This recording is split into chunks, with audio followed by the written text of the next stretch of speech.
This video breaks down the 3 mistakes costing you sales on Instagram right now and exactly how I'd fix them. So if you are a local service business owner here in Wilmington and you want more locals messaging you for quotes to stop losing business to competitors who aren't actually better than you, and to finally see consistent leads from your Instagram, here are the 3 mistakes I'd avoid. So first, having a basic profile that looks like everyone else's. If your bio just says best service in town and doesn't mention what you do, who you help, or where you're located, you're missing out. So to fix this, I'd start by just stating your service, your audience, and your location, like Wilmington's trusted plumber for busy families. And as a little bonus, I'd add a clear call to action in that bio, like click below to book your free estimate today.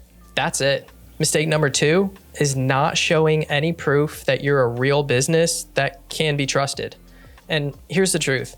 If all you post are finished jobs or ads, people don't have any proof that you're a real person that actually provides the services you say you do. So to fix this, I just share some photos and videos of happy customers with their permission, of course. I'd show behind the scenes of you or your team at work, and I'd use the story highlights on your profile for things like finished jobs, reviews, or testimonials. That way, people can go through all of your content and get to know who you are, what you do, and how you can actually help them. And mistake number 3 is not having a predictable way to show up in front of the right local customers.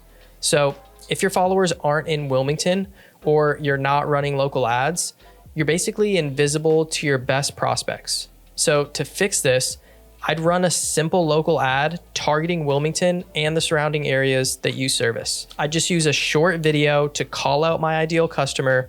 I'd present them with a problem that they already have, and then position myself as the solution to that problem. Then just invite them to my profile to follow me so they can learn more. Just make sure that your ad is set up so that it links directly to your Instagram profile for the easy next steps. And that's really it. These are the 3 mistakes that are costing you sales on Instagram right now and how to fix them. And if you want to see a step-by-step breakdown of the full strategy we are using right now to help dozens of local businesses here in Wilmington, just click the video below for the exact strategy.